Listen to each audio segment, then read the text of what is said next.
Dieu, notre roi, tout-puissant, toi devant qui tout genou fléchit et toute langue confesse la Seigneurie, nous voulons te bénir ce matin. Merci pour la vie, pour le souffle. Merci encore pour l'occasion de ce matin. Sois avec nous et sois en nous. Permets ce matin que nous nous approchons de toi. Au nom de Jésus. Amen. Dieu nous bénisse. Nous sommes devenus déjà très nombreux ce matin. Je ne serai pas long. C'est une exhortation. C'est un message de Dieu. C'est une interpellation. Et pour cela, nous allons partager ce thème, ma part de responsabilité. Alléluia. Ma part de responsabilité. Dans la maison de Dieu, il y a des tâches qui sont définies pour chacun. Dans la maison de Dieu, chacun a un rôle à jouer. Dans la maison de Dieu, chacun a une part de responsabilité. Sans plus tarder, entrons rapidement dans le livre de la Genèse. Prenons le chapitre 3. Nous allons lire le verset 9 jusqu'à 13 ans. Genèse chapitre 3, verset 9 à 13. Voici ce que la Bible nous dit. Mais l'Éternel, Dieu, appela l'homme et lui dit, où es-tu? Il répondit, j'ai entendu ta voix dans le jardin et j'ai eu peur parce que je suis nu et je me suis caché. Et l'Éternel, Dieu dit, qui t'a appris que tu es nu? Est-ce que tu as mangé de l'arbre dont je t'avais défendu de manger? L'homme répondit, la femme que tu as mise auprès de moi m'a donné de l'arbre et j'en ai mangé. Et l'Éternel Dieu dit à la femme, pourquoi as-tu fait cela? La femme répondit, le serpent m'a séduite et j'en ai mangé. Amen. Dans ce petit test de combien de versets, je ne sais plus, il y a beaucoup d'enseignements. Mais ce matin, je voudrais attirer votre attention sur un seul fait. Je veux attirer votre attention sur un seul aspect. Sinon, il y a plusieurs aspects, mais un seul aspect seulement sur lequel je vais attirer votre attention. Voici un couple, deux personnes que Dieu a créées, les deux premiers êtres vivants de la terre que Dieu a créé. Il l'a mis dans un jardin, un beau jardin d'ailleurs, un jardin vraiment où il y a du luxe, où tout est bon, tout est agréable. Vraiment, c'est la paix, c'est la joie, c'est la tranquillité, c'est le confort que tu peux imaginer. Et je prie ce matin que Dieu te fasse la grâce dans le monde dans lequel tu vis, d'avoir aussi toi aussi ton jardin. Amen. Amen. Hier, nous avons parlé pour ceux qui étaient là, chacun son monde, mais dans son monde, on a notre jardin. Et ici, dans le jardin d'Adam et Ève, il y a eu le fruit défendu. Dans notre monde aussi, dans notre jardin actuel, il y a aussi le fruit défendu. Si là-bas, il y a eu le serpent, qui est le diable, dans ce monde aussi, dans notre jardin, il y a aussi le même serpent. Mais ce n'est pas de ça que nous voulons parler. Alors, Dieu avait donné un ordre à ce couple-là. Vous mangerez de tout ce qui se trouve dans le jardin, mais quant à l'arbre qui est au milieu du jardin, vous ne toucherez pas. Le jour où vous allez toucher, vous allez mourir. Et Dieu est parti. Le serpent est venu après, il a convaincu la femme, et la femme qui a convaincu l'homme, et tous deux ont mangé ce fruit-là. Et les yeux se sont ouverts, ils se sont rendus compte qu'ils sont nus. Dieu, comme il n'a pas l'habitude de le faire, il est descendu dans le jardin un jour, peut-être du lundi, ou même du mardi, du mercredi, ou du jeudi, je ne sais pas. Il est descendu, il ne voit plus l'homme. Mais en réalité, ce n'est pas que Dieu ne voit plus l'homme, parce qu'aux yeux de Dieu, rien n'est caché. Mais à cause du péché de l'homme, Dieu ne voit pas l'homme où il avait placé l'homme, mais il voyait l'homme ailleurs. Donc il te pose la question, Adam, tu es où? Adam dit non, que j'ai entendu ta voix et je me suis caché. Il dit, mais qui t'a appris que tu es nu? Est-ce que tu as mangé l'arbre que je t'ai dit de manger? Et regardez la réponse d'Adam. Il dit que c'est la femme que tu m'as donnée. Il ne va pas dire que la femme que j'ai souhaitée. Hein. Il ne va pas dire que celle que j'ai regardée, puis j'ai dit os de mes os, chair de ma chair, sang de mon sang, beauté de ma beauté. Il dit non, que c'est la femme que toi tu m'as donnée. En un mot, tu m'as donné une mauvaise femme, c'est ce qu'Adam avait dit. La femme que tu m'as donnée là, c'est elle qui a fait. Sinon, moi je ne suis pour rien. C'est la femme, c'est elle qui m'a blagué. Elle aussi, Dieu va chez elle. Elle dit, moi je suis pour rien. C'est pas qui t'a créé là. C'est lui qui a fait ça. Donc, du coup, Dieu est devenu un ballon de ping-pong dans les mains. Il prend Dieu, il le chute ici. Quand ça va chez la femme, il prend le chute sur le serpent. Donc, le serpent, comme lui, il y a rien derrière lui, il ne sait pas qui va abuser. Gloire à Dieu. Mais je me suis dit que si Adam, dans cette situation, avait reconnu sa part de responsabilité, peut-être Dieu ne nous aurait pardonné. Alléluia. Peut-être qu'on serait encore dans le jardin. S'il avait simplement reconnu, alléluia, que tout ça c'est sa faute. Parce que tu étais où et puis la femme a fait ça. Quand on rentre dans une classe, il y a un problème dans une classe. Quand on rentre dans la classe, on ne s'adresse pas directement aux élèves. On s'adresse au professeur ou au maître de la classe. Parce qu'on se dit c'est lui le premier responsable de la classe. Même si c'est un élève qui a commis la gaffe, on s'est dit que le premier responsable, c'est le maître. Donc toi, Dieu t'a placé comme maître. Il aurait pu dire, Seigneur, pardonne-moi parce que j'ai échoué. Et Dieu aurait eu peut-être compassion de lui. Et Dieu allait le laisser dans le jardin. Arrivé aussi autour de la femme, elle aussi, elle a agi pareillement. Je ne me sens pas concerné, c'est le serpent. Et c'est comme cela que Dieu a partagé la malédiction dans le jardin. Chacun a pris sa part aussi. Gloire à Dieu. L'homme s'est retrouvé où il devait se retrouver, la femme également, le serpent aussi. Mais ce que je voudrais dire, il n'y a pas que Adam qui est irresponsable. Il n'y a pas que Adam qui fuit ses responsabilités. Nous aussi, nous fuyons souvent nos responsabilités. Nous aussi, souvent, nous agissons comme Adam. Il agit. Et puis ça nous rattrape. Et puis ça nous fatigue. Regardez, pour que je sois devant vous ce matin, j'ai eu besoin de chercher.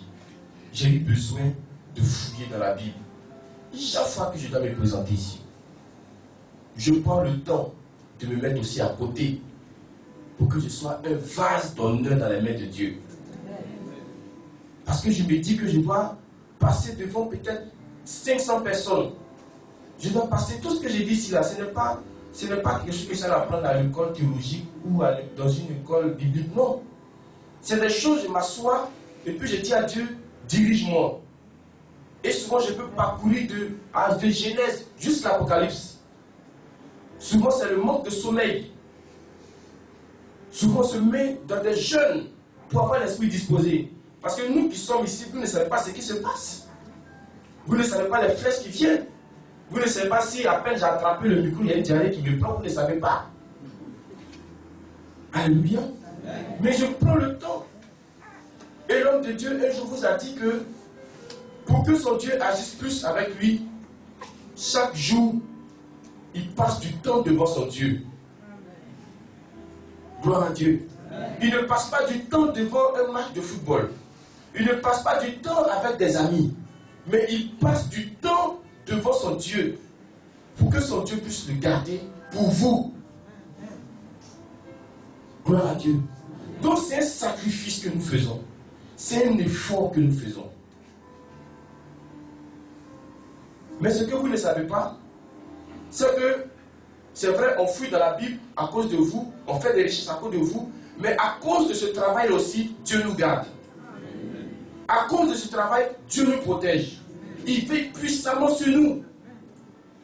Pour ne pas que, parce que j'ai dit à quelqu'un que depuis la classe de 6e, nous on prêchait déjà l'évangile. Et je passais dans chaque classe pour annoncer Jésus. Et dans chaque classe où je passais, je disais aux gens, aux uns et aux autres, que Jésus donne le succès. Mais si moi j'ai bien dit aux gens que Jésus donne le succès, et puis il n'y a pas de succès dans ma vie, est-ce qu'ils vont me croire? Donc c'est comme si j'obligeais Jésus à me donner le succès. C'est comme si ce que je suis en train de dire là, Jésus fait en sorte que ça s'adapte aussi à ma vie. Pour que les gens aient envie d'accepter ce que je suis en train de dire. Et j'étais parmi les meilleurs. Pas parce que je connaissais trop le papier, mais c'est à cause de ce travail-là, Jésus me soutenait. Donc à cause de ce travail que nous faisons, Jésus nous soutient. Gloire à Dieu. Amen.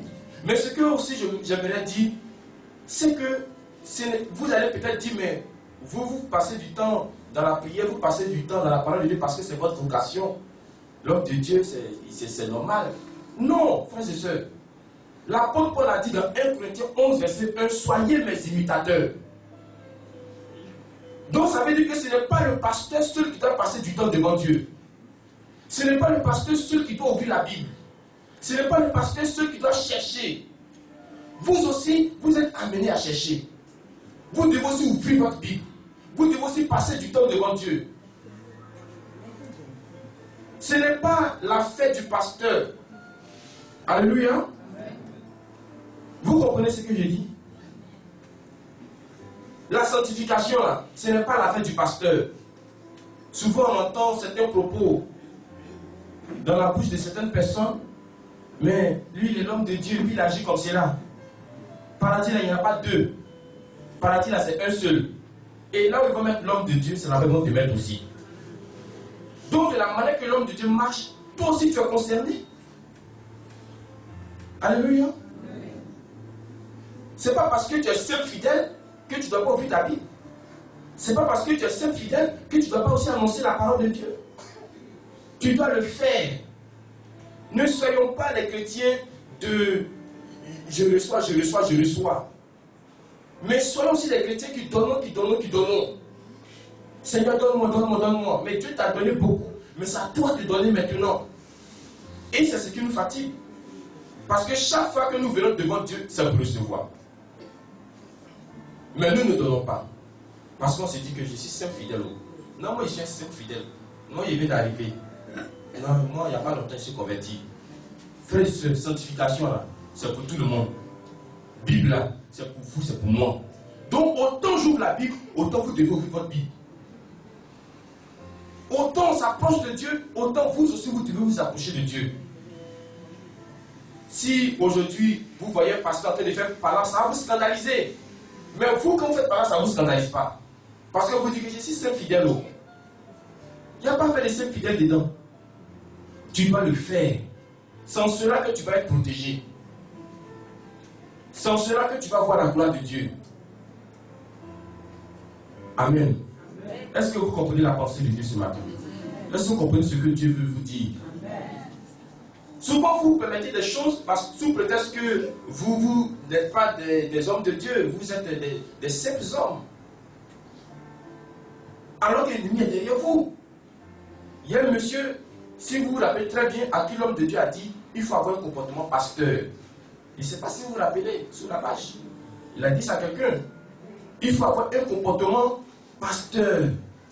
Est-ce que ça voulait dire au monsieur d'aller attacher une cravate et puis prendre une Bible pour se dire, je suis pasteur? Non. Mais ça veut dire simplement que sois mon imitateur. De la manière je m'approche de Dieu, toi aussi apprends à t'approcher de Dieu. Ne dis pas que ça c'est l'affaire des hommes de Dieu. La prière ce n'est pas l'affaire des hommes de Dieu, c'est l'affaire de tous ceux qui sont poursuivis par l'ennemi. Voilà. Amen. Non, elle est la femme de l'homme de Dieu et puis elle agit comme cela. Mais aide toi-même. Mais lui, le fils de l'homme de Dieu, non, mais aide toi aussi. Ça nous concerne tous. Alléluia. Ce n'est pas une affaire de... C'est leur domaine, c'est leur vocation, c'est pour eux. Ça, nous, on n'est pas concernés. Nous, on est des je ne sais plus quelle expression, on est des bébés spirituels. Donc nous, c'est comme cela qu'il faut nous prendre. Ce n'est pas comme ça qu'on va vous prendre tous les jours. Mais il faudrait que vous aussi, vous appreniez à donner. De la manière qu'on t'a donné. Et puis tu es dans la joie. Dieu a mis un dépôt en toi. Toi aussi commence à donner. Si tu ne commences pas à dire aux gens que Jésus que tu viens de croiser, il est bon là, Jésus ne fera rien pour toi. Mais quand tu seras en train de dire cela, et puis tu vas marcher dans l'esprit de ce que tu es en train de dire, tous les jours Jésus sera bon pour toi. Si tu vas dire aux gens que Jésus donne le succès, et que tu es sincère dans ce que tu fais, Jésus te donnera toujours le succès. Parce que les gens verront que vraiment ce qu'elle est en train de dire là, nous on voit qu'elle l'a avant et puis maintenant ce n'est pas la même chose. C'est ce qui nous manque. On a dit, nous on est là pour recevoir. Donc fait qu'on va recevoir et puis on va partir. Et nous on vient encore, nous on est là pour recevoir seulement. Si c'est comme cela, on ne va pas avancer. On ne va pas avancer. Quand on fait un enfant, on veut le voir s'asseoir. On veut le voir faire 4 pattes. Après, on veut le voir marcher. Qui fait un enfant ici puis qui veut le voir toujours assis? Dites-moi, il y a quel parent dans cette salle qui a eu une fois fait un enfant et puis qui a désiré voir son enfant toujours assis? On veut le voir marcher un jour. On veut le voir aussi parler un jour. On veut le voir grandir. Qui espère que son enfant soit seulement 0,5 mètres, 5 cm, je ne sais plus. Qui a désiré ça ici? Personne. Qui a désiré ici que son enfant ressemble à du balai? Personne. Donc de la manière que vous n'aimez pas ces choses, c'est comme cela que Dieu n'aime pas aussi ces choses-là. Vous avez une position assise, c'était bon, mais maintenant Dieu veut vous voir faire 4 pattes. Maintenant Dieu veut vous voir marcher. Maintenant Dieu veut vous voir grandir.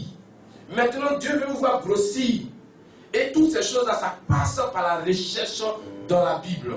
Ça passe par la prière. Ça passe par la consécration. C'est tout ça qui est marché propre.